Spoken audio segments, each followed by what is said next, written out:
And that is a outlet on fire, because it's a lit. That is not Guy Fieri. That is a lit outlet, homie. You know what I'm saying? If you think you that hard or you really want to know about that, then come out here, pick a strap up, and let's see what you about. Are you willing to go do life behind yours? So I say, hey, fool, give me the blade. So he like threw it at me. He's like this, little bitch ass fool. And look, dog, you get your first piece of eat a cheeseburger, you drink a beer, that shit's over with, dog. Do you plan on like ever releasing the 40-ounce Friday freestyles? They always say that Southgate always had the best girls, like growing up. And I think in my era too, we always had like real pretty girls. You feel me? Like it wasn't Whittier where the girls were pretty. That just rhymes and it sounds nice, dog. I think. What's poppin'? It's your boy Moses, aka Nomo, chilling right here inside the Lit Outlet Podcast. I got a very special guest in the building.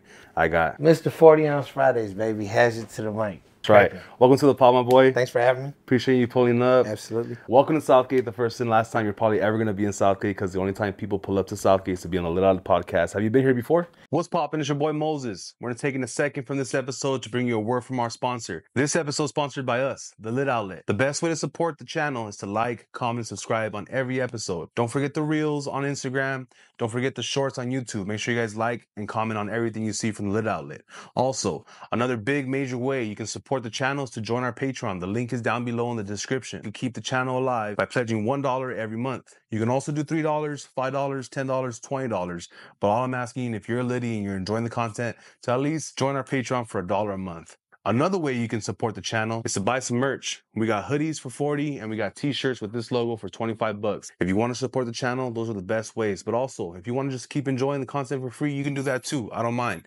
So I want to say thank you to all of our Liddies who are watching, liking, subscribing to all of our content here. Now let's get back to the show. I once may have known a stripper who resided in Southgate. She worked in Pomona though. Okay. At the strip joint. Great times at the strip joint. That's right. But and then I think the homie Cheetah, he'd be out here. So okay. Shout out to homie Cheetah. But yeah, nah, man. Shout out to Southgate and their finest stripping talent. Yeah, we actually, you know, it's crazy because growing up, I have some uncles from East LA and the area and stuff like that, and they always say that Southgate always had the best girls. Like growing up. And I think in my era too, we always had like real pretty girls. You feel me? Like it wasn't Whittier where the girls were pretty. That just rhymes and it sounds nice, dog. I think Southgate is the city of bad bitches. Yeah. You think so? Yeah, bro. Because you gotta think about it. We got Watts right here. We border Watts. We border we're really close to Compton. We got East LA. It's like a little melting pot of different style of women. A melting pot of quality coochie. That's what he's saying. Okay. I like that. That's what he's saying. I like that. I want to dive into the early Hazerd before we get into the grand rapper that you have become right now. But first, I want to talk about some accolades that you have first and give you your flowers. 5 years of 40-ounce Fridays. Yeah. One of the most viral rappers on TikTok and Instagram. Yeah. Probably one of the most lyrical rappers on the internet right now. Damn it, Mo. I've gotten word from, I interviewed one of the homies who did 29 years in prison. His name is Brian, shout out for Free Bliss. When he came out of prison, I interviewed him, and the first thing he said was, do you know who Hazerd is? So they're listening to you in prison. I hear a lot of great things about you. First, I want to give you your flowers, and honestly, we're honored to have you here, first and foremost. But take us back to the beginning, born and raised, the early years for you. Yeah, I mean, the most viral video on TikTok, everybody be quoting it, right? Like, born in Montebello, we moved to Ontario after, right? So, like, my whole family's kind of typical middle-class family, I guess, from the east side. Got a lot of family in East LA, Pico, Norwalk, Downey, Sereno, like that whole area, right? Mm-hmm. And I was born in Beverly Hospital and moved out to Ontario in the 90s. I went to Fremont Elementary for like a month, kindergarten. You know what I'm saying? In Montebello, and then we moved. I grew up in Ontario in the IE. So, a lot of people. I know a lot of people that either were forced to or just because the family was just more affordable to move to Ontario. When you were out there in Ontario, you weren't really born and raised, but you got there really young. Yeah. Did you consider yourself like an IE, born and raised? Do you feel like you're from LA? Like, what do you consider yourself? I'm from Ontario. You know what I'm saying? That's like right. that. The way I look at it is this is just me personally. Like, where'd you kiss your first girl at? Where'd you get in trouble at? Where'd you make your mistakes at? Where'd you learn your life lessons at? Where'd you get in your first fight at? Where'd you get, you know what I'm saying? And the answer for me is always Ontario. So the way I look at it is, I always would visit my family. You know, I would come out to East LA, birthday parties or whatever the case was, and I would always see my family, but I grew up out there. All my friends were out there, you know what I'm saying? So I never had that weird, to me it's weird, but I never had the animosity of like, oh, I'm from out here, and you know, it was, to me it was never like that, right? I'm from the IE, and all those guys from LA, my cousins, you know what I'm saying? Like, what do you mean? You know, so for me, it was, I never had that kind of mentality, but I definitely, like, I'm from the IE, baby. You know what I'm saying? Right. I was up. Some of the raps that you have mentioned, you know, you've gained in trouble and living maybe a different type of culture and lifestyle that most people are accustomed to. Sure. What happened? Were you always into anti-culture, or like what happened in your life that kind of made you kind of like maybe switch over and like go down that route? I just, to me, the mistakes were like part of the normal shit. You grow up with, when you grow up with your homies, like these are the fools that you ride bikes with, you play baseball with, you know, and you go from riding bikes and playing baseball to, you got the homie that steals cars, you got the homie that sells dope, or you got the homie that, whatever the case is, right? Like whatever you're into, you know what I'm saying? So for me, like, these are my friends. Like in the realest way possible, right? These are, and then you get those are the homies. You know what I'm saying? So for me, it was just like, that was always normal. That was just kind of a part of it. That was the way I looked at it. You know what I'm saying? And my mom was strict as hell. She didn't play that shit. Like, it wasn't, you know, it wasn't okay or cool to her. I got my ass whipped all the time for it, right? But I was a knucklehead. Like, I was just hard-headed. I didn't listen to anything. You know what I'm saying? I just didn't listen to reason.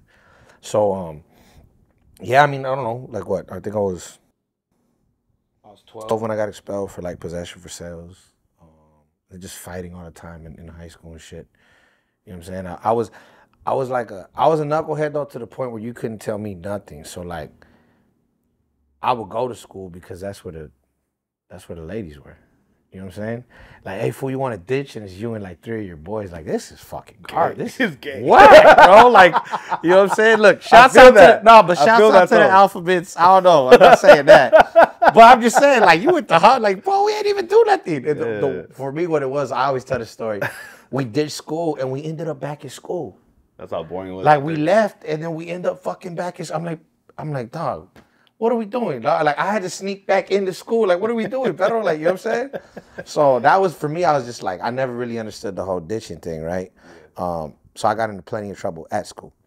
I mean, they're like, do something here, get kicked out of this school, go over here, you know what I'm saying? But yeah, no, like growing up, I was just hard-headed. You couldn't tell me anything. Like, and probably the only thing that ever kept me from messing up worse was probably music, to be honest with you. Like, the thing that I was known for, I guess, the thing that homies would like before, is I always had the newest music, whatever it was. At the time, we had CDs, right? So you find whatever you can, burn it, flip a copy of it, whatever. And so I always had like the newest shit. You know what I'm saying? And that was my, you know, that was my thing that people knew me for. And then from an early age, wanting to like say my own raps, that was a big deal. It wasn't, at the time, that wasn't a thing. Especially looking how I looked, like that was not a thing. Like, you rap? What do you mean? You know what I'm saying? That was a different, you know. Now it's like, oh yeah, shit. I got an uncle that raps, I got 2 nephews that rap, I got a cousin that raps, my fucking coworker raps, you know what I'm saying? Everybody a rapper. But at the time it's different. Yeah. So that was always like, that was probably, from the jump, that was probably the one thing that saved me, was music. Yeah. You know what I mean? But like the hood shit was just normal. Like, that was just what you did with the people you grew up with. To me, that was how I always looked at it. It was never like, oh, you know, I saw a movie and I want to be a gang member now. Yeah, that's a big one. Like, you know what I'm saying? Like, for me, it was just like, these are the fools I grew up with. You know what I'm saying? And then like, these are the fools that I continue to make shitty decisions with. You know what I'm saying? Like, it really is. And it goes from You know, it goes from like, hey, fool, you know, I took some beer out the fridge to like, oh, let's go over. Hey, you know, I got some weed. You want to smoke? You know what I'm saying? My thing always was trying to turn a dollar, figuring out how I could. Well, where'd you get the weed at? You know what I'm saying? But like, yeah, when it came to that, for me, it was just like the regular shit. Yeah, you know, 'cause boys will be boys, as they say. You know, boys are always looking to get into some shit. I Yeah. grew up with both parents, but I still kind of, you know, ended up down the wrong path, went to jail real young and stuff like that. But hip hop to me and movies, I was one of those kids that was very easily influenced by hip hop and American Me and Blood In, Blood Out. You know, I wanted to be like the guys in the movies. Did you have both parents growing up in your household? So I like my biological father dipped when I was real young. That he was smoked out and shit. And then my pops, so I talk to him to this day, like my stepdad, you know what I'm saying, the dude that raised me, who I called dad, he was around. Yeah, for sure. Like I said, I was just an idiot. I was a knucklehead. I was hard-headed. You know, when we first moved to Ontario, both my parents were working, right? And we had like a family friend that lived with us. She was like an old senora from Mexico. And Lupe, her name was Lupe. And her shit was like, get the hell out the house and don't come back till the lights come on. You know what I'm saying? When you're in, make sure you're back when the lights come on. Wash up, get ready for dinner. You know what I'm saying? Like real old school Mexicana. And she didn't want me in the house. Like, you're a boy, get outside. So I was literally outside all day from the time I was young. And you know, when my mom had stopped working, I remember like her coming home, and I'm thinking I'm outside with it. You know what I'm saying? And my mom's like super strict. You know what I'm saying? And that was weird because I was like probably 7 or 8, bumping heads with my mom. Like, now I'm gonna be in these streets. What you mean? Like, this is what I always do, right? But you know, I had both parents. Like I said, I just didn't listen to shit. You said American Me. For me, dog, it was the movie Fresh. Okay. Like, I seen Fresh and I was like, I could do that. You know what I'm saying? I could bust a stupid dope move. You know what I'm saying? that was my movie, dog. Like, I was like, I want money. You know what I'm saying? Like, oh, you could do that young? I'm fucking down. Yeah. one of your bars, I'm not sure if it was a 40-ounce Friday freestyle or just a song in general. You mentioned having a stepdad that was raised Black Panthers. Oh, it's the buzzbar shit. Raised by a man who was raised by the Black Panthers. I was taught never give the cops a damn answer. Yeah. Yeah. Tell me how that influenced you and what did you learn from that? So my pops grew up in a housing project in like South LA. I think he might have lived in Watts, but it was down this way, right? And he lived in a housing project, but it was like ran by the Panthers. And he lived there from the time he was born to the time he was like in elementary school. And he always told me growing up, like, don't ever let nobody tell you anything about the Black Panthers. They were really good people. And he just kind of like educated me. And when I got older and I finally heard something about the Panthers, it was like, I don't know, some racist ass teacher talking about like, oh, then you have, you know, terrorist organizations from, you know, I think it was after 9/11. And some teacher was trying to make a point. And he's like, well, you know, we've had homegrown terrorists. You know, you had the Black Panthers that terrorized the community. I'm like, what the fuck? You know what I'm saying? And I remember saying something. I raised my hand like, how do you know that? Right? And I was challenging the teacher right away. But yeah, he told me like he had a armed escort to school. You know, breakfast and lunch like given to him, you know, by the Panthers. They had medical and dental clinics that they would set up on the weekends, and you could get dental work done. You could get seen by a doctor, the whole nine. Like the WIC and food stamp program is heavily based on what the Panthers did in the 60s, right? So WIC is literally what they did. You know what I'm saying? And so my pops' thing was like, they were like one of the only Mexican families in their entire community, but they were treated exactly the same. And so you know, he said when the indictments came down and they rounded up a lot of the Panthers and arrested them, and you know, some fled the country and what have you. He said it was like overnight, like from whatever month it was that the Panthers kind of ceased operation. Within 3 months, like the neighborhood was unrecognizable. It was just different, and they left. You know, that side of that part of my family, they all relocated to East LA. Okay. So, but that would have been like, I guess the late 60s, early 70s or something like that. Okay. Yeah, but that's the man that raised me. So that bar is like 100%. It's funny because I seen people have like debates in the comments. Like he's talking about Pac. He was a big Tupac fan. I'm like, who the fuck? Where did they get this from? Like, where the fuck? I seen one dude's like, no, he's actually talking about. He's like listing some dude's name, and I'm like, I don't know who the fuck that is. You know what I'm saying? But no, it literally, I grew up in a housing project ran by the Panthers. That's what's up. Yeah, shout out to him. Yeah. You do have some bars talking about like being in prison and stuff like that. What are some of your earliest encounters with the law, and how did you end up in prison? Like I said, I was like 12. But actually starting to really get in trouble to, get locked up and go to jail, right when I was 18. I think the first time I got like a couple like cite and release like ticket bullshits, whatever the case was. The first time I went to jail was for robbery. Robbery and carjacking. And that was in 2006. I did like 9 months in the county. It was like my first offense. I didn't know anything about anything. They're like, here, just sign this. You'll go home within the year.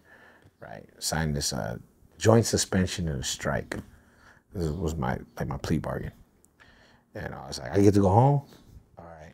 You know what I mean? Like, it's jail shit for the birds. I don't like it. Whatever. And then I still ended up doing 9 months. I came home. I was out for like 8 months. And during that time, man, I was just trying to move fast. And I caught a stabbing case in Hollywood. I was actually trying to do the right thing. Like in 2005, I had actually recorded an album. And we had put it out. I had a few hard copies left over, and I was trying to flip. It was the day before my daughter's first birthday party. And I was trying to flip some of these CDs to pay for like her fucking birthday cake and shit, And we hit Hollywood Boulevard right there. There used to be a Virgin Mega store right there on Hollywood and Highland. And we were out there like all day selling CDs. I had made like a couple dollars, and I'll never forget. It was more than that. I made like a few $100s. I was getting off of these fucking CDs. I must have sold like, probably the most I ever sold like in a day. That day I sold like almost 100 CDs. I remember I was letting them go for like $5 because I was just trying to get as much cash as I could. I was like close to like 500. And I was just trying to pay for my daughter's fucking little birthday party we were having her at a fucking Shakey's. And a cake, you know what I'm saying? Motherfuckers was broke. So I was out there all day. Some dudes passed by, and my little pitch used to be like, hey man, do you listen to music? Because everybody does, right? So people would be like, huh? Yeah, come here, let me holler at you real quick, right? So I was like, hey man, you listen to music? You start cussing me out. Man, fuck you and your stupid ass DVDs, bro. I don't want no fucking DVDs. Fuck your whack ass DVDs. I'm like, what are you talking about? But that spot was known for fools hustling. So at the time you had the smack DVDs or the rap beef DVDs, people would be slanging those. Or they'll be slanging bootleg copies of CDs, whatever. I was selling my own personal music. So I guess somebody had bugged him down the way.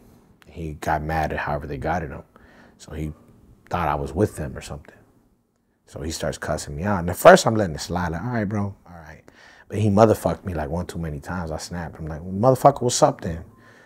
Then he got scared. So he kind of fell back and his boy jumped in like, what's up, you want to go? Like, all right, that's what you want to do. I got to put my shit down, and there was like 3 or 4 of them. Another fool swung a skateboard. So I was with some weenie ass fool. That fool was fucking lame. He got scared. He froze up. He was kind of in the corner, like froze up. And I remember I had a blade. I had shrink wrap on top of the CDs. So I had told that fool, you got a knife? He's like, yeah. I'm like, bring it from this way I can cut through the CDs if I need to like grab them. So I said, hey fool, give me the blade. So he like threw it at me. He's like this, little bitch ass fool. And I'm looking at him like, you gonna help me? What the fuck, bro? And he's like in the corner, like scared, like shook up. Like, you. Anyways, so I turned around. I was like, yo, just back up, bro. You know what I'm saying? Motherfuckers wanted to swing skateboards at me and some more shit, And so I got to poking. And the minute I did, they had all this aggression for me. The minute, it's funny because, like, I'm really this is gonna sound terrible. I swear to you, I'm really a nice guy. I don't want no problems with nobody. I mind my business. But if you're gonna escalate to violence, then like I'm gonna make sure that I'm 10 times more violent than you, because at that point it's a threat to my life. Like I don't fight for fun. I don't slap box. I don't fuck around with people. I don't do that shit. I don't horseplay with you. I don't do that. I don't like, I'm the oldest, you know what I'm saying? And I was raised by a strict mom. Like, it wasn't no horsing around in the house. Like, she'll whoop my ass if I, you know, fuck something up or broke something. So I don't know how to horseplay or play fight. I don't do that shit. So people, you know, be like, oh, let's start messing with me, but don't do that. Don't do that. You know what I'm saying? Because I don't know how to play like that, right? So, dude, you want to swing a skateboard at me, y'all want to try to jump me, I got something for you. You know what I mean? The minute I did, the minute I showed him what I had for him, he started fucking screaming. You know what I mean? And it was the weirdest thing to me, because I'm like, bro, y'all wanted all that fucking aggression and, you know, to use a modern phrase, like, you wanted all the smoke, you know what I'm saying? So I went ahead and lit the fire and blew that bitch in your face, you know? So that happened. Fucking, they literally started screaming for the cops. They grabbed the police. They're like, him, like, get him, arrest him. I got arrested by an off-duty cop. I tried into the music store, dished the knife. I couldn't. This dude was working security. He was off-duty LAPD. That fool grabbed me. He must have been like 6'4", fucking damn near 300 pounds, big boy. That fool grabbed me and picked me up. And I was just like, Let me go. you know what I'm saying? I was like, what? I didn't even steal nothing, bro. Like, why you? I was trying to flip it, you know what I mean? Like, Yeah. bro, I ain't steal nothing, bro. Check my pockets. I don't got nothing, you know? He's like, no, just stay here with me. I was like, this motherfucker. So, I bailed out on that. The next day was my daughter's birthday. I was trying to bail out because I was on probation for the other bullshit, right? For the robbery or whatever. I was trying to bail out. I just wanted to be out to see my daughter for her first birthday. I already knew my life was fucking like over for the foreseeable future. I knew I was gonna have to go do time. My thing was like, let me just be out to see my daughter for her first birthday. I had seen her born, and then I did a bunch of time, I did that year, you know, the 9 months or whatever. I hadn't seen her. I was like, let me just see her on her first birthday. So I bailed out before they could like put a probation hold on me. And like, I remember I took the money, went, paid for a bunch of stuff for the party and shit like that. We had her birthday party, and then I reported to my probation officer, and she was like, well, how are you here if you got arrested? I was like, I bailed out. And she's like, oh, okay. Well, since they let you bail out, I'll let you fight the case, but if you sign anything, I'm gonna violate you, and if you sign a plea agreement or if you're found guilty, you've convicted anything, I'm gonna violate you, and you're gonna have whatever that time is plus whatever this time is. I was like, all right, cool. Worst fucking decision ever, bro. Like, being on bail and on probation, and my guy off camera could tell you, he was there for that shit. That shit was stressful, bro. I was a grown ass kid, bro. I had a baby. I had people I had to report to all the time. I had to make sure this person wasn't tripping, this person wasn't tripping, this person wasn't tripping. You know what I'm saying? I had to make sure this judge wasn't tripping, my bail bondsman wasn't tripping, my probation officer wasn't tripping, local sheriffs weren't tripping on me. Like, it was like I had a bunch of people to answer to.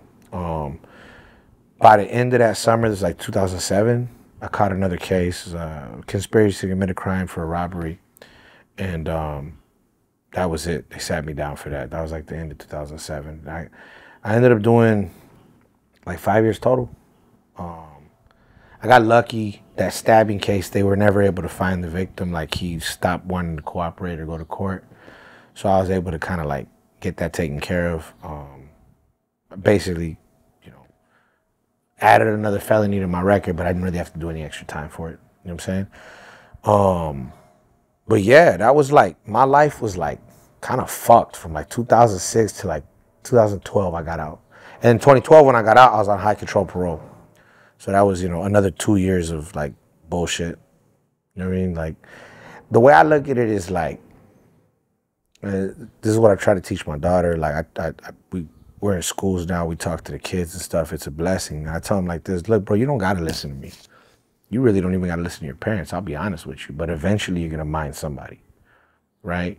And so I tell them like, would you rather listen to your mom or the staff at juvenile hall? Would you rather listen to your mom or you know, the deputy sheriff? Would you rather listen to your mom or a probation officer or parole officer? The funniest thing to me always is like, fools don't want to listen to nothing. And then they get in trouble and they want to follow all the rules, right? And I'm like, bro, I tripped out on that. Towards the end of my term, I was looking at that. I'm like, we were so fucking excited to go be gangsters or to go do whatever we were doing. And then, like, you're going to eventually have to mind somebody. You know what I'm saying? So that's what I try to talk to the kids about is, like, that shit is for the birds, man. Like, I understand that things happen. I get if maybe you're defending yourself and then you got a judge who didn't see it that way. Whatever the case is, if you're defending your family, the fucked up laws here in California, it seems like they, like, favor somebody coming in off the street and invading your home than you, right? Which is fucked up. But it's like, I don't know, I just try to tell the kids and you know, eventually you have to mind somebody. You know what I'm saying? So I spent 2006 to 2012, maybe even 13, like when I first got out, like, ain't nobody gonna tell me shit, right? Ultimately. But like I said, you don't mind somebody. You know what I mean? That's what I would take away from that time period in my life is like I had to learn, like, you know, nah, yeah, fool, you don't get to just like color outside the lines and like do what the fuck you want whenever you want. Saying, mind your tongue, you got 2 ears, 2 eyes, 1 mouth. You should be listening and watching fucking 4 times as much as you speak, right? That was kind of the way I was able to kind of transition from that part of my life, right? Was like really looking at it like, bro, is that shit even worth it? Like, you did all that and what do you got to show for it? Some fucking tattoos and a couple of homies to speak highly of you. You want nothing to show for it, bro. I came home, I was an adult, but I had no life skills. Everybody that I knew that was my age, you know, they had like went to college, fucking got jobs, or, you know, a lot of people that I knew like were fucking dead or doing life or whatever the case was. But like some of the like people that I knew that were like normal fucking functioning people, they were fully functioning adults. I came home, I didn't know how to fucking sign a check. You know what I'm saying? Didn't know how to use a smartphone. Didn't know, you know, like a lot of little shit, right? Like I'm like trying to learn. So yeah, that's what I would say. That part of my life is like, I learned like eventually you're gonna mind somebody. You know, watching you on Instagram, every time you go, even right now, you got the cookies bag. You're always draped up and dripped out in cookie gear, and you're always rapping inside the cookie dispensary. Tell me your relationship with cookies and how all that kind of came up. Shouts out my guy Lucky from Santa Monica. Big Lux, man. He's a brand builder, brand ambassador extraordinaire. He's been doing it since the 90s with Supermax Hardware. He did Joker brand back in the day, Famous Stars and Straps, the Hundreds. These brands that he's worked, you know, with, at, or for, right? He's over at Cookies right now and Vibes Clothing as well. He takes care of that side of things with Burner. But basically, Lux had reached out. I had I'm sure you're probably gonna want to, you know, talk about it, but I had a verse where I was kind of responding to some things that were said by a certain individual, and Lucky liked the way that I responded. So he reached out. He's like, hey, I got this podcast. It's called The Hard Luck Show. I'd love to have you on. Brought me on the podcast. Like, he played the verse, you know, asked me, you know, what did you feel that made you respond in this way? I'm a big fan, brother. I love what you're doing. If I could rap, I would rap how you rap. And that's like the ultimate compliment that I get from like the OGs, the people that have done a gang of time. Somebody like Bliss, right? Shouts out to the homie Free Bliss, right? These people that got literally decades in the system, and they're like, yo, Haz, we like how you carry yourself. That's the ultimate compliment for me. And not because I not to like glorify no prison shit or anything like that, but considering that I spent, you know, my young adult life, you know, incarcerated, it's like, it feels good to know that I did take the correct lessons from there, you know what I'm saying? And I'm not being like a buffoon, you know what I'm saying? I'm not taking what we went through in there and making a mockery of it. Right. And so Lucky's another person, you know, spent a lot of time in the system, you know, and whatnot. And towards the end of the interview that we had done, he had said, hey, you said you're extra large, right? Hold on. He shot me like 2 cookies, T-shirts, and a cap. And And I was like, oh, damn, I get free cookie stuff, bro? Damn, I feel important now. You know what I'm saying? Because they at times they'll have, you know, really established artists rocking their stuff or what have you. So for me, I was like, dope, good looking out. I grew up poor. Like, I'm happy that I got a free t-shirt at that point, right? And so then Lux is like, that's how you feel? All right. Interview's over. He goes, hey, let me get your address real quick. I'm going to send you a proper cookies package. I was like, okay. So the next week, I had like a 15-pound box at my door. Backpacks and all types of shit in there. Hoodies, t-shirts, whatever. And again, I didn't grow up with a lot. You gave me a hoodie, I'm going to wear it. So I put a hoodie on. I got a verse that I'm dropping every week, right? So I wore all the pieces that he sent me in like 5 or 6 straight videos. And then I think somebody over at Cookies seen it because he would tag them. And then they started reposting me on the Cookies SF page. And then they're like, yeah, send him more shit. You know what I mean? Then I got invited to stuff. I got invited to a lot of in-store stuff, you know. I got to meet Burner a couple of times. And just real cool people over there, man. Just very, very, very authentic to the culture, you know, of hip hop, of streetwear, of the streets, of cannabis culture, and like really cool people. Nothing bad to say really about anybody over there. My time interacting with the brand. Every time I see Lux, you know, he always looks out. He's done a lot for me on the back end, behind the scenes, and I consider myself kind of like privileged to have somebody that experienced in the game, like kind of as a cool voice on my shoulder. You know what I'm saying? And really like a friend and mentor at this point. You know what I'm saying? So shouts out to my guy Big Lux over there at Cookies, and you know, he's doing a lot of cool shit. Got a lot of cool stuff coming with Cookies and with Vibes. But yeah, I mean, yeah, man. So, you know, they send me free shit. I wear it. You know what I mean? They take me cool places. I show up. You know what I'm saying? Like, or invite me cool places. I show up. You know what I'm saying? And yeah, man, just like I said, a lot of really cool people over there that they just look out for your boy and support what I'm doing. That's what's up. Yeah. Shout out to your boy. We did mention the viral verse that you had. You know, I think the name of the video on YouTube that I found was like the Wack 100 freestyle, right? Uh-huh. Which has like hundreds of thousands of views. Mm-hmm. Tell me about that story. What came about as far as like what made you want to respond in the way you did? What's poppin'? It's your boy Moses. We're taking a second from this episode to bring you a word from our sponsor. This episode is sponsored by us, The Lit Outlet. The best way to support the channel is to like, comment, subscribe on every episode. Don't forget the reels on Instagram. Don't forget the shorts on YouTube. Make sure you guys like and comment on everything you see from The Lit Outlet. Also, another big major way you can support the channel is to join our Patreon. The link is down below in the description. You keep the channel alive by pledging $1 every month. You can also do $3, $5, $10, $20. But all I'm asking, if you're a Liddy and you're enjoying the content, to at least join our Patreon for $1 a month. Another way you can support the channel is to buy some merch. We got hoodies for $40 and we got t-shirts with this logo for $25. If you want to support the channel, those are the best ways. But also, if you want to just keep enjoying the content for free, you can do that too. I don't mind. So I want to say thank you to all of our Liddies who are watching, liking, subscribing to all of our content here. Now let's get back to the show. Yeah, so like, he was on Clubhouse. He had been dismissive and disrespectful to homie Tres from Compton. And then I think Bozo had responded to the situation. And I felt like the way Tres had handled himself was like not being talked about enough, like in a positive way. I thought he kind of comported himself pretty well. And then I liked what Bozo had to say about it.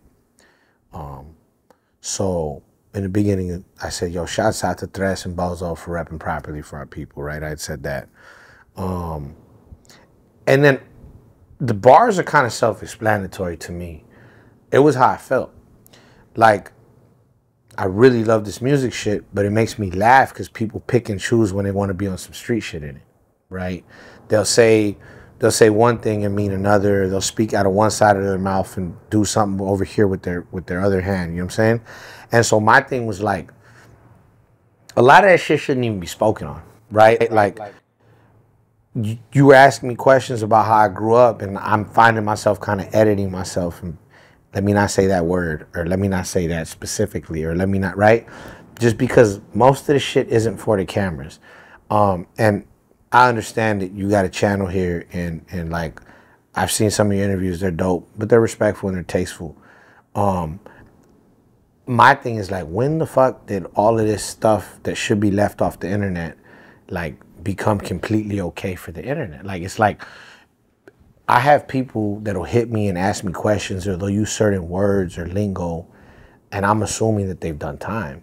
Like, oh, where were you busted at? Like, nah, I never even been to county. Like, fuck, I pay my speeding tickets on time. Like, and I'm just sitting here like, bro, how do you know about these things? I watched this YouTuber, and that's a fucking shame. One, it's just disgraceful because a lot of motherfuckers know better. But then two, like, I understand there's in Western society, there's always been a fascination with the outlaw, with the criminal. With, you were talking about it, right? Like American Me being a movie for you. I was saying like I liked the movie Fresh when I was little, right? I get that part.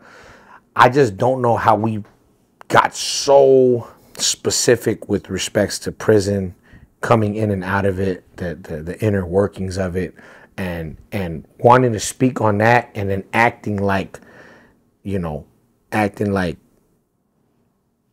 somebody, or you're somebody important, or this, that, and the third, and you're gonna platform it on YouTube. I'm like, bro, like, we both know that if that's what you were doing, all this talking is not what you'd be doing, right? So I just had an issue more than anything else with the fact that, old boy was talking to Tres. One, it's kind of in a real derogatory, dismissive way, but he was also saying things like on a clubhouse chat with people from around the country that don't even understand the culture of gangbanging as it pertains to Southern California.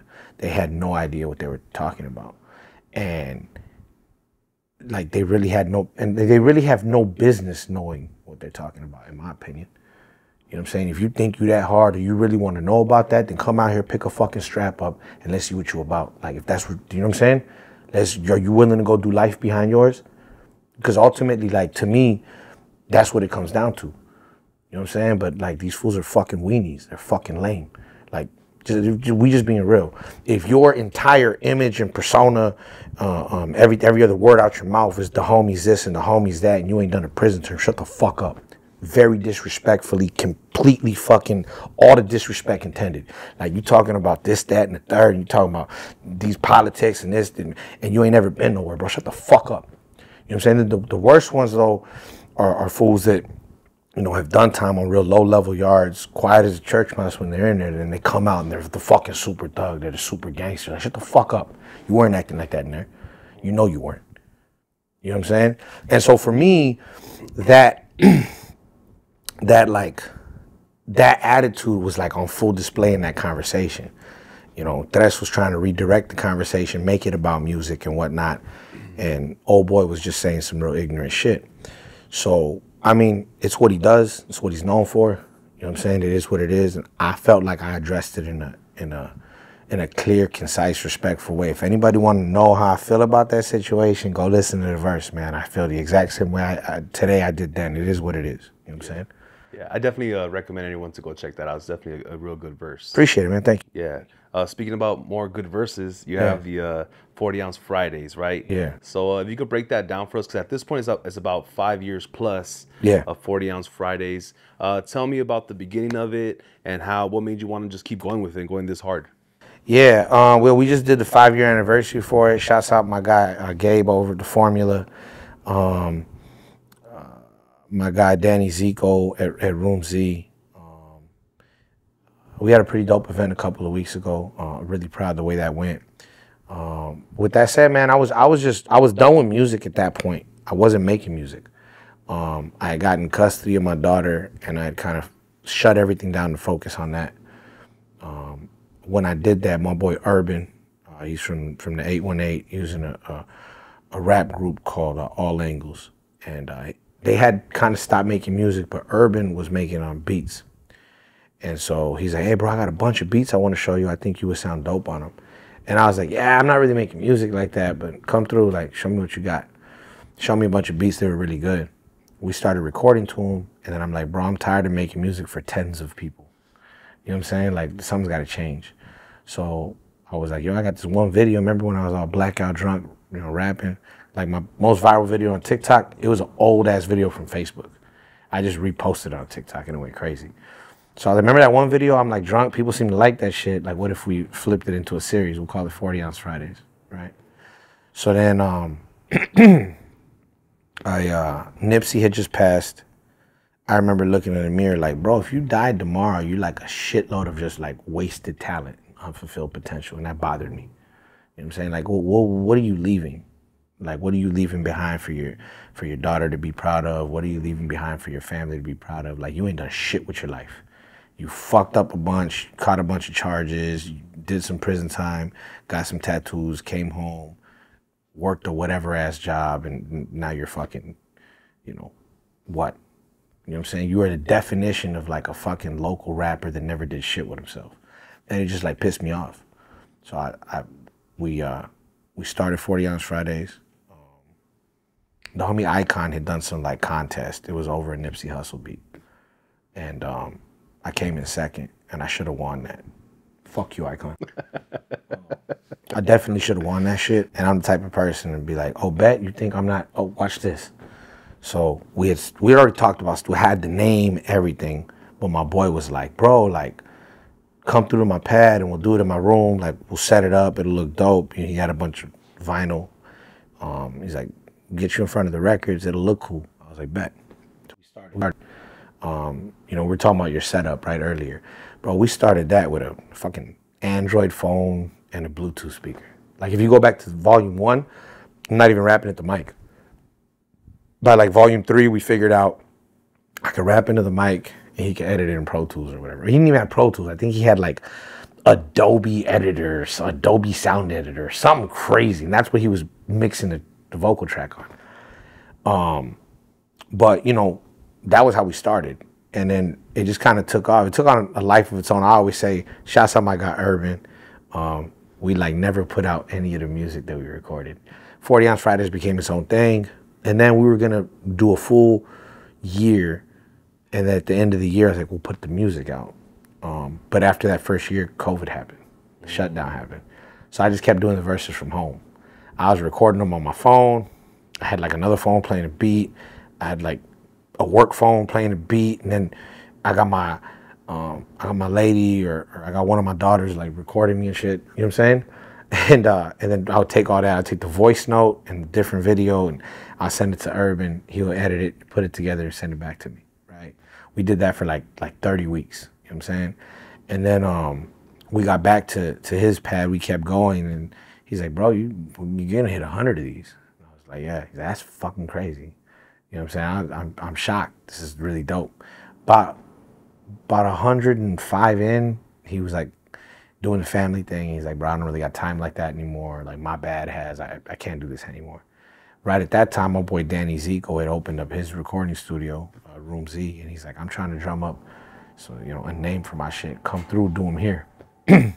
So that was how we moved from the original spot to where it's at now, Room Z.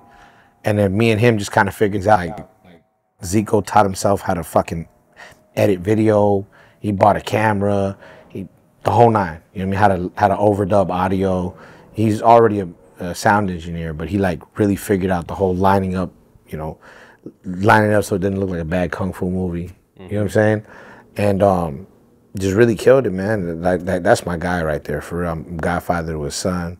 Really proud to call him a friend. But yeah, I mean, you know, we went from, I think I might have like 600 followers on Instagram to a little over 20,000, I guess, today. I didn't have a TikTok. We got a few 100,000 over there. Monetized my YouTube channel, all that shit. You know what I'm saying? Just off of me rapping. You know what I'm saying? We just, I just got word from my lawyer. We trademarked the name, like I own 40 Ounce Fridays. Dope. So that's hard. Fucking suck it. Nah, in all seriousness, like, you know, trademark the name, because at this point in my life, it's like, I'm a grown ass man, bro. If I'm not making some kind of business sense of what I'm doing, like, what are we doing? Is, you know, my guy off camera here, that's the conversation we're having all the way down here. Is like, yo, okay, great. Like, how do we turn this into a functioning, consistently profiting business, right? So, I mean, that's where we're at today. 260 plus verses at this point. I don't see us stopping. I see us expanding the brand. I'm really excited to where we're going to be able to take it next. You know what I'm saying? But I'm just grateful, man, because my fans, they really rock with me. They rock with me for rapping. Like, a lot of people that they'll go viral for some dumb shit, and then they got to be that guy. You know what I'm saying? And it's unfortunate. For me, the one thing I'm grateful for is, like, I'm known for being a rapper.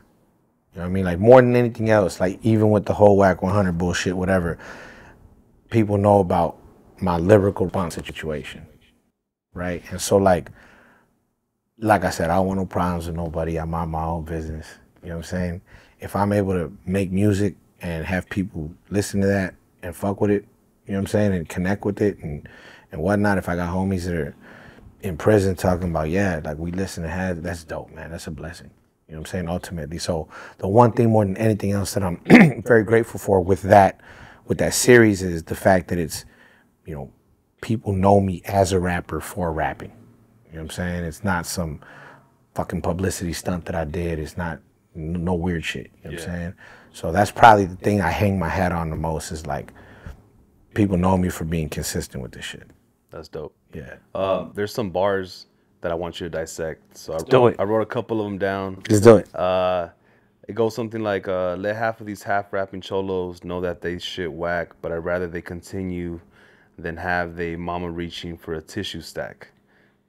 I should let half of these non-rapping cholos know they shit whack. But then I think back, maybe let them continue that. I'm trying to remember the exact bar. I would rather them continue that than be the reason that they mama reaching for a tissue stack. So basically, sometimes I hear shit and people be like, hey, homie, like, check this out. You fuck with this? And from a hip-hop perspective, no.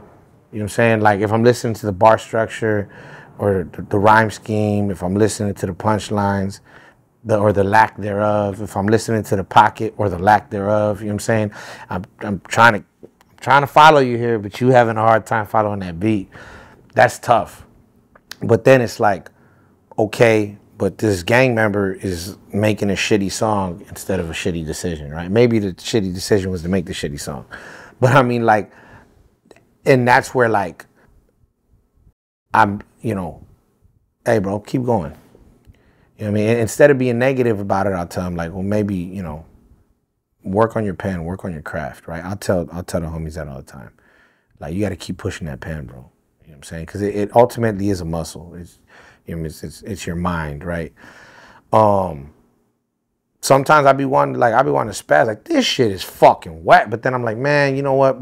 It's not affecting me, ultimately. Because if you're a fan of that, you're not a fan of what I'm doing, right? Like let's just be real. So, and that's why I get a lot of fans who, yo, so-and-so's fucking whack, bro. You should be, like, way more famous than that person. And I always tell them, like, nah, look, if it's a homie doing positive for himself, I'm all about it. You know what I'm saying? Period. I don't care who it is. You know, if it's somebody, you know, that could be a fucking literal menace to society and is instead making a rap song, let him make the fucking rap song, bro. You know what I'm saying? Ultimately, like, let them make, and like I said, if their shit goes up, they're doing something right. Somebody like it.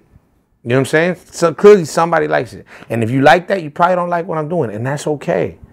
You know what I mean? At this point, with all the social media and the fucking internet, you know, you could literally be unknown like a motherfucker to the general public, but have, like, you know, fucking 1 million followers on IG and bunch of subscribers on YouTube, and you're making money from these people. Like, they're really fucking with you. You know what I'm saying? They're tapped in, they're buying everything you do.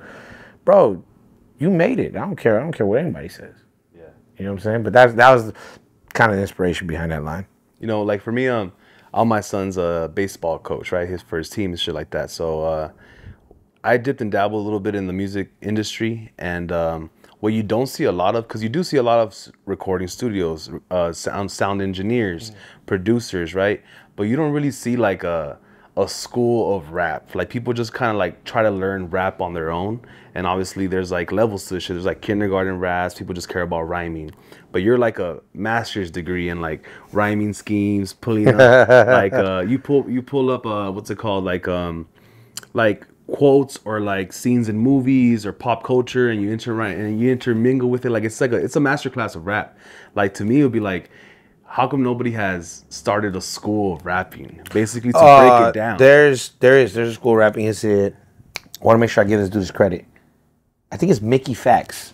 He's an East Coast rapper. I believe it's Mickey Fax. Mickey Fax, I think, has like a hip hop school, and specifically focused on rap. And he literally breaks down how to write a verse, storytelling, punchline rapping, rhyme schemes, the whole shit. I think I hope it's Mickey Fax, because I'm saying his name like 3 or 4 times now, but I believe it is. He has like a fucking school of rap, and he's had every like OG that you could think of come through and like really give classes. But if I'm not mistaken, this shit's like out of state somewhere. But he has an actual like rap college. If you could give like one tip or whatever, a little game to somebody that, let's say they already mastered their sound, they rhyme. After you know how to like flow and rhyme, what is the next step to become like a really good rapper? What's more important? Is it pocket? Is it like beat selection? What were you thinking? I think beat selection is super important. You got to know what you sound good on. There's a lot of like turned up, trapped out shit that I won't rap on because like I don't sound good on it, at least in my opinion, right? So like, you got to definitely know what you sound good on, know what kind of beats accentuate your voice for sure. The pocket thing I think goes with the flow thing, right? It's your delivery. It's the way you sound, you know, rapping to the beat. There's some people that they don't say a whole lot of nothing, but they're real smooth with it. And you're like, damn, that fool's tight. You break down what they're saying, like the bars aren't that heavy, but that fucking pocket's immaculate, right? Their flow is dope. So I would say that it's always, to me, it's just like always trying to be better at your craft. I would say that's probably the most important thing. If there's one singular thing, is like, don't stop rapping. You got to really put your time into this shit. And whereas, you know, with sports or whatever, it's like the younger you are, the better, you're older, get out of here. They try to apply that to rap, but what they're learning is it's a mental game. So if you got a, you know, a 40-year-old dude, a 50-year-old dude, like in somebody like Nas, damn near 50 or however old he is, he's given us the best albums of his career the last 5-6 years, right? He's gone on like a 5-album run that's incredible in his 40s because his mind's really sharp. He's you know, he's got a lot of life experience, a lot of stuff to pull from, right? Mm-hmm. So I would just say like probably the biggest thing is you're never a complete rapper. You could always be better. Somebody like Nas, somebody like Black Thought, somebody like Cassidy that like still after all these years really sharp with the bars and, you know, with the wordplay and the delivery. If they're still doing it, then what the fuck's your excuse? You know, you're 22 years old from the hood, you know, got a couple cool tattoos and whatever the case is, you're popular and you think I'm gonna be a rapper. This shit is work, bro. Like, respect the craft more than anything else. Have enough respect for yourself and for what you do, is what I would say. Cool. I got another bar right here. I had a convo with the Lord on what the devil about. I got God-given talent with a devilish mouth. The constant stress, stay blessed, or take the devilish route. What does that bar mean to you? Yeah, I just feel like I don't think that I do this. I don't think that these gifts were just like something I woke up one day and was just like, yeah, you know what? Today I'm gonna be a rapper, and because I want to. Like I've always loved music, had a love for music, been inspired by music, really connected with the lyrics and songs since I was as early as I could remember. And I feel like that's something I was born with. That's got to be God-given, right? Sometimes you could take that gift and kind of fuck it up. You know what I'm saying? And I don't have any like I don't put on any false airs about what I do. Like I got a foul mouth, you know what I'm saying? I cuss a lot. I'm speaking on my real experience, and my experience has been flawed. It's been imperfect. It's been full of fucking, you know, breaking the law and going to prison and not learning until I really hit my head on that wall, right? So I'm gonna speak on that. Sometimes some people have hit me like, bro, I like what you do, but damn, dog, you be out here on some gangster shit in your songs. It's too much for me. And I'm like, that it's not for you. I understand. You know what I'm saying? But the constant stress, you know, stay blessed, take the devilish route. It's like, I'm an imperfect human being. I know better for most shit at this point in my life, you know what I'm saying? But sometimes I'm like, nah, fuck that. You know what I'm saying? Like, nah, I got time today. You know what I'm saying? And so it's that struggle. And I think that's just kind of me being a person, really. It manifests itself for me through my music, right? But I just feel like that's just like that kind of battle with everybody. You got that job and you really fucking don't like the supervisor you work under or whatever. You can't stand that motherfucker. But you bite your tongue because you're like, bills got to get paid this month. You know what I'm saying? Yeah. You look and you're like, man, I can't stand that motherfucker over there, but I'm going to leave it alone. Right? Okay. And so it's like that kind of, right? Like that, I would relate it to that for somebody just working a 9 to 5, right? For me with the music shit, I'd be looking at it like, you know, on some rap shit, I could be a bully. But it's like, do I really want to spend that much time having to deal with whatever fucking rapper's got his feelings hurt by whatever I said? Nah, for what? Like, for what, bro? Then what you're gonna do? You're gonna go on live and talk shit about me, and you're gonna say something that really pissed me off, and now I'm gonna have to hurt you. I'm cool, bro. You know what I'm saying? It's that struggle, though. You know what I mean? Sometimes I wake up, I just want to choose violence. You know what I'm saying? Sometimes I wake up like, yeah, today seems like a good day. And then it's like, nah, for what? And the thing is, what I've learned is the more that I've done that, nah, for what? Like, why? Like, my life is like pretty stress-free when it comes to that side of things. You know what I'm saying? Mind my business, I stay out the way. You know, at this point, you have a large body of work right now. You've definitely gone viral before. You definitely, you know, put your name out there, threw your hat in the ring, so to say, as far as like being the best out there, right? In the Southern California rap scene, or just in the nation in general. Yeah. At this point, do you feel like you're underrated, or do you get your just due? Respect. So it's weird because I'll meet people, I'll introduce myself, and they'll be like, "Oh no, I know who you are," and I'm like, "For real?" You know, and I wouldn't have known it. They've never reached out on social media, but they're very well aware of what I'm doing. I'm talking like from the fucking executive level down to artists or whatever, right? And so I don't know if it's underrated, because then at that point, I feel like I'm giving power over my situation to other people. The way I look at it is like, I got more work to do. You know what I'm saying? Do I think that if I was a little more fucking high antics, you know what I mean, would my shit maybe be like a little further? It's possible. You know what I mean? But then again, if I'm participating in the shenanigans, or if I'm fucking one of the clowns in the circus, then my shit might get lost. You know what I'm saying? Anyways. So the way I look at it is like, underrated, properly rated, overrated is just like, who gives a fuck? Put the work in. Ultimately, you know what I'm saying? Because by me saying, yeah, I'm underrated, they sleeping on me. Okay, so at that point, I, a grown man, am not taking no accountability for the work that I've done or not done, right? So like, the way I look at it is like, I got more rapping to do. You know what I'm saying? And maybe I got to package it a different way. Maybe I got to, you know, do something different on the promotional side, whatever the case is. Like I said, 5 years ago, nobody knew who the fuck I was, really, right?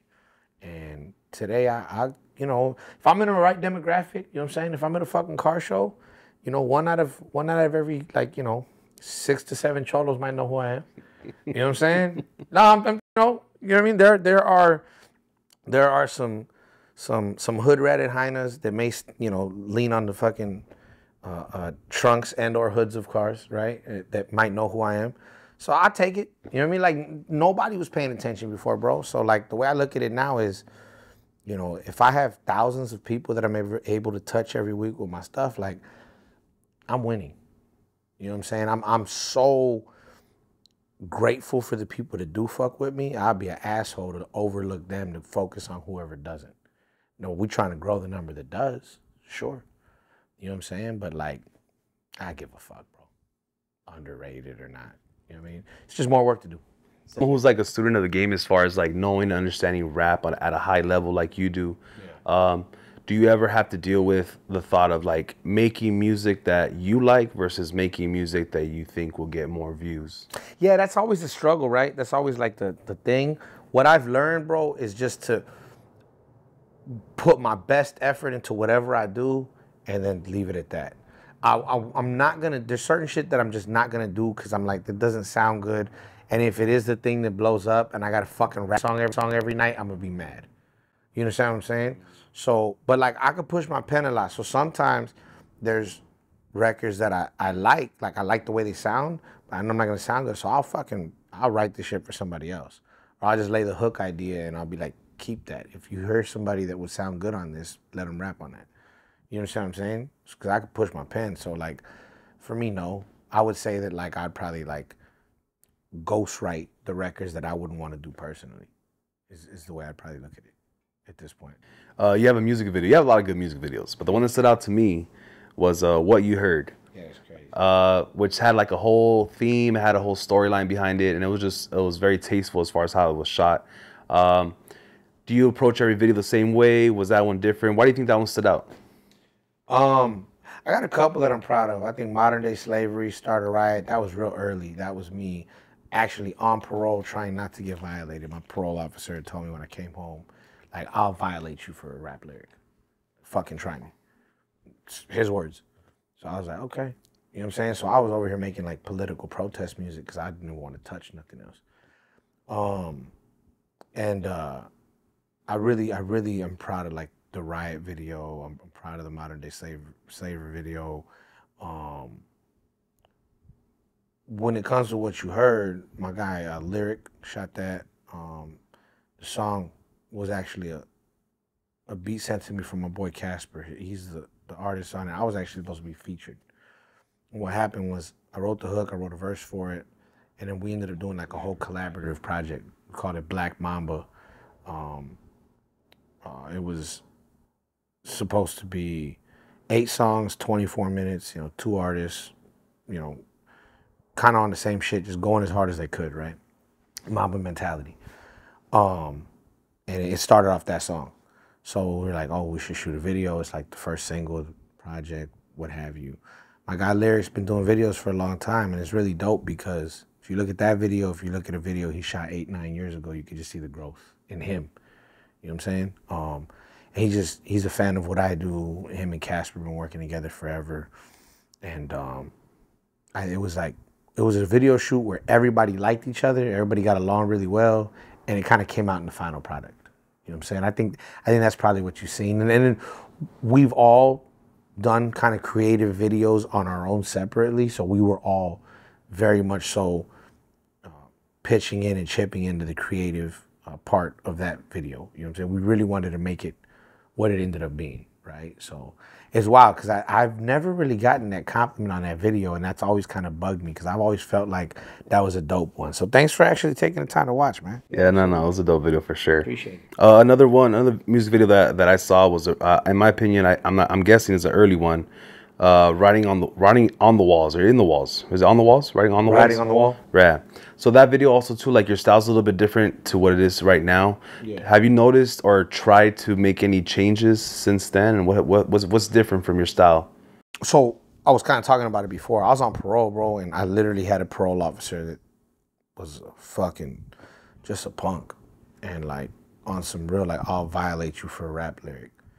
I ended up transferring to different parole agents, but like they transferred my case, I don't know, 5, 6 times. I came home in the middle of all the budget cuts in 2012. So you're supposed to get these parole plans. Like when you parole, you're supposed to get like pages of you know, where to go, what to do, services, yada yada. Man, my fucking shit was blank. It was like my parole plan was report to your parole agent, avoid law enforcement contact, and obtain gainful employment and or education. That was it. Like, that was my parole plans. They didn't have, like, I was looking, because it was a thick ass like booklet of all these pages, and the shit was blank. Like, I think they put the address to the EDD office and the address to like an employment agency. That was it. You know what I'm saying? So I came home, I was always getting shuffled, but I just kind of was like, I remember that first motherfucker talking about like, I'll violate you for a rap lyric. So I was constantly editing myself. When we did Writing on the Wall, I was just coming off of that. Like, I had discharged my number, and with Writing on the Wall, I think I was like finding my creative voice. Like, oh, I could talk about some of the shit that I've been through now. Like, I don't have somebody looking over my shoulder. So I was just, I think Writing on the Wall was the beginning of me being like super honest with my music. My shit was the opposite. A lot of people got to lie about the gangster shit, right? I was over here making fucking protest records because like, well, I don't know what else to do. I don't want to get violated for a fucking rap song. So let me make a song about immigration reform. Let me make a song about police brutality. These are issues that I care about. These are issues that affect people around me, the people that I love. So I'm going to speak on those things. And then when I wasn't on parole no more, I was like, well, shit, I can rap about what the fuck I want. Man, all right, you know what I'm saying? Let me try to be as intelligently honest as possible, right? And so like Writing on the Wall was one of the first ones where I tried to really kind of go there. But I was still trying because it was kind of new to me at that point, where I was like, I was a fully formed rapper, I guess, you know what I'm saying? Like I was, you know, a grown rapper at this point, but I'm trying to kind of figure out stylistically, you know, who I am as an artist. Like I got bars, I got lyrics, that's all cool, whatever the case is, but like, who am I as an artist really? I think Writing on the Wall was probably the beginning of that. You know what I mean? And from then till now, it's just like, it's been like 8 years. So just a lot of growth from there. It was me trying to quit rap. Like I said, I wasn't rapping for a time, and then doing 40 ounce and really just getting comfortable with my voice. Really, really getting comfortable with my music, with my message, and all of that. Like I said, for me, it was the opposite. A lot of fools got to try to like fake some gangster shit. And for me, I was like not comfortable fully talking about it for a long time. I'd be like, is that too much? Am I doing too much there? Am I doing, you know what I'm saying?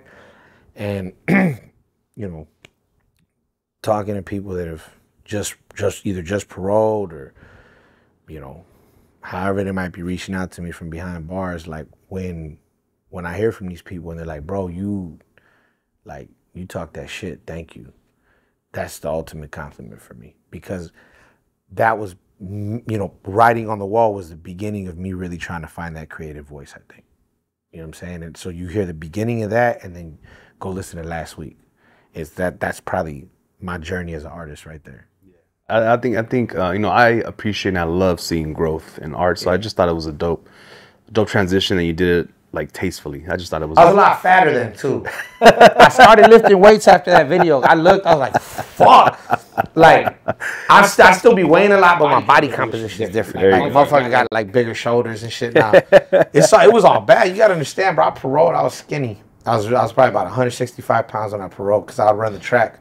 Because like the last prison I was at before I came home, I didn't really know nobody, and I was like 2 months to the house. So I was like, and then my homeboys, I was on the top tier, and a lot of my homies were on the bottom tier, and it was split the tier on the yard. So that when they're outside, I'm inside. When I'm inside, they're outside, right? Wait, that's the same thing. So when they're outside, I'm inside, and when I'm outside, they're inside. But I didn't really know nobody. I didn't want to know nobody. I'm going home.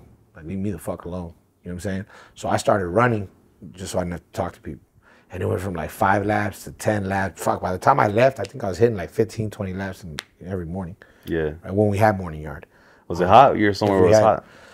Yeah, I was in Centinela. So if we had morning yard, if we had afternoon yard, I'd try to do it, but that was a bitch. So I'd go hit the bars, whatever. I was a little Greyhound, man, like 160. I remember I got this one video of me rapping. I have it like on private on my YouTube, but it's still there. Bro, I had a large, like, I think that word's not a good word to use no more for that. I had a large tank top, right? Like a white knit tank top. Y'all know what I was gonna say. A muscle shirt. Y'all had a white muscle shirt. That shit was baggy on me, homie. Damn. It was baggy. Like literally, you can see it in the video. It's hanging off of me.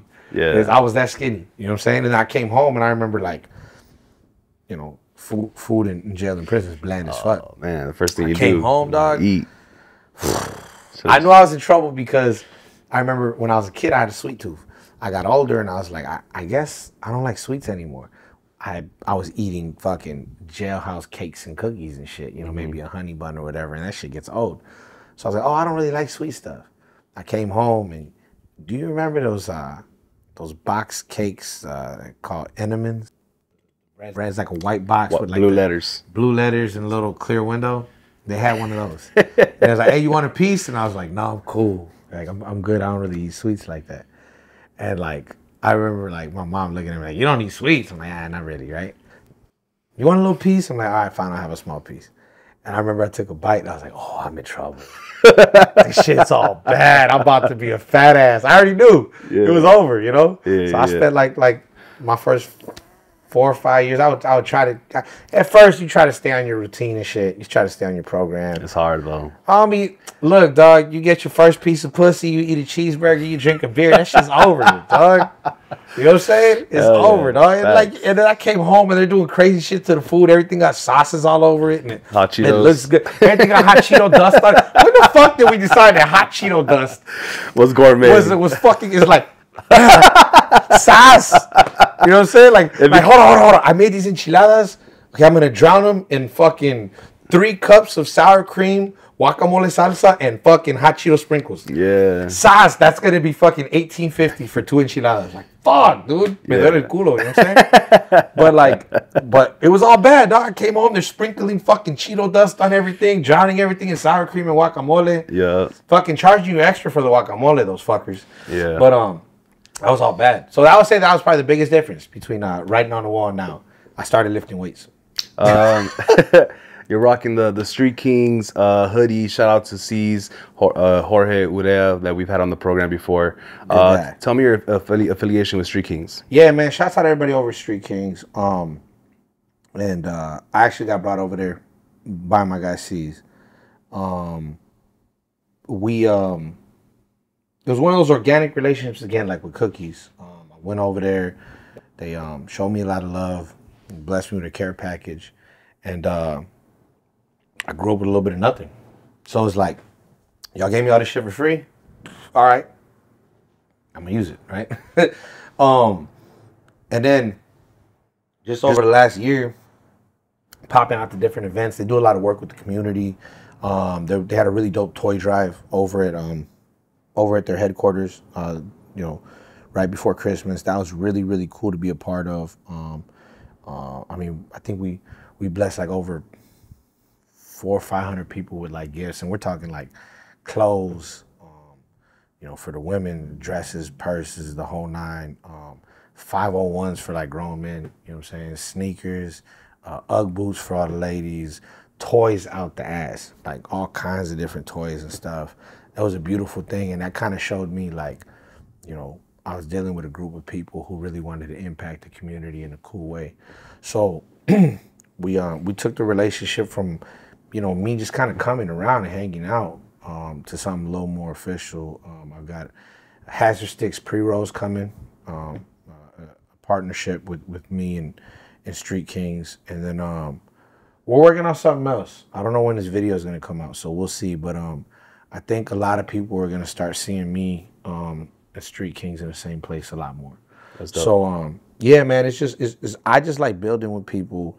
If the rapport is there, if the relationship is there, then I like to build with people in a, you know, in a natural way, right? I don't ever want to force anything. It's not like, oh, hey, sponsor me. Like, that's weird. I don't understand that, right?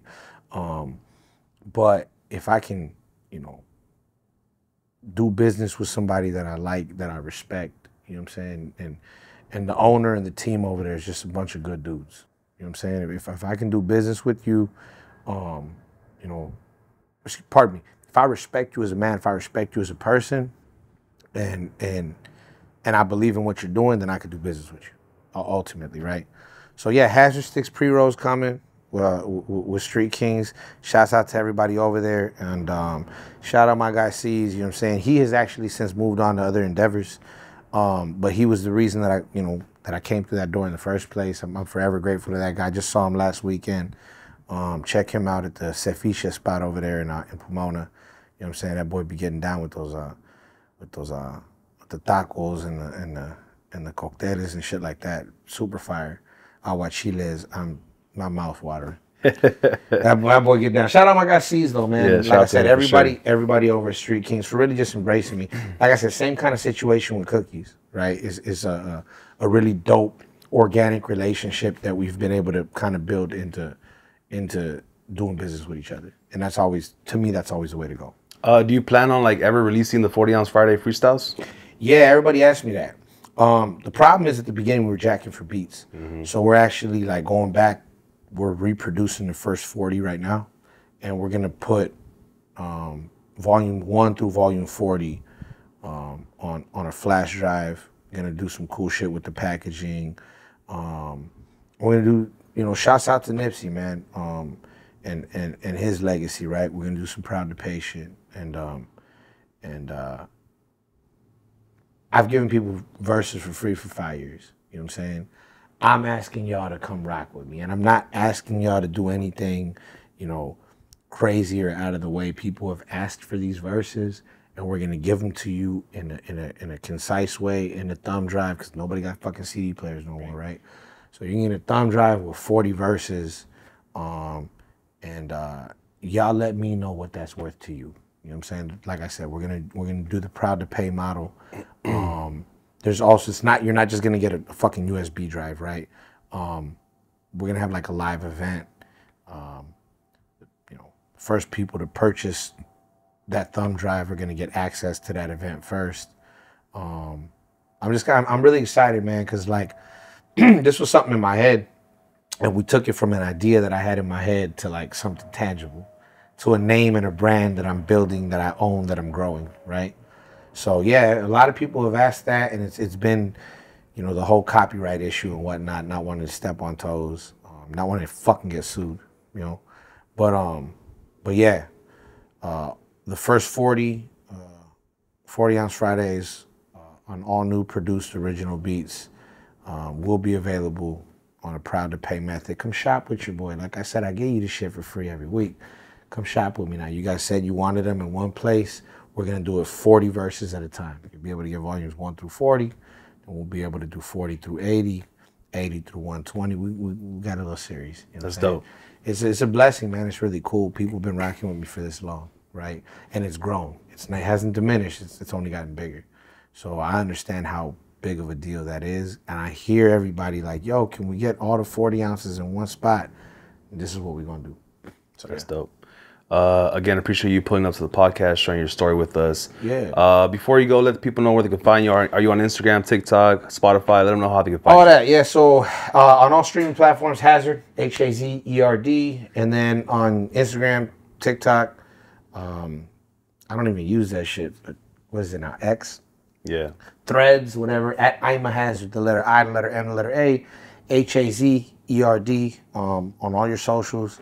And yeah, just stay with me. Like I said, every single week we're still dropping. I'm actually gonna leave here and go do the next 40 ounce like night. So it doesn't stop. I'm not stopping no time soon. Like, I like doing this shit, bro. I like figuring out ways to put words together, and I like figuring out ways to make those words connect with people, ultimately, right? Dope. So, I mean, the fact that I started this in the homie's bedroom 5 years ago, and I'm in Southgate talking to you about it. You know what I'm saying? Like, seriously, man. And I'm not out here, like, procuring the finest Southgate coochie or nothing. I'm on, like, my best behavior. I showed up, I did the pod, I'm going to leave. You know what I'm saying? But in all seriousness, man, like, the fact that I could do that, right? Like, off the strength of my verses, have a conversation with you is just dope to me. And it's a blessing. Yeah, appreciate it. So thanks for having me, Mo. For real, dog. Yeah, appreciate you. Appreciate you playing up. Yeah, absolutely. If you guys are still watching, make sure you guys like, comment, subscribe on this video right here. Leave a few comments down below to help the channel grow. If you want to support the channel, make sure you join our Patreon. It's only $1 a month. You can watch these episodes like this a few days early. And like I always say, pull up, turn up, stay lit. Let's get it. And that is a fucking outlet on fire, because it's a fucking lit. That is not Guy Fieri. That is a fucking lit outlet, homie. That's right. Fucking serio, homie. That's For right. real. All right? That's right. Peace.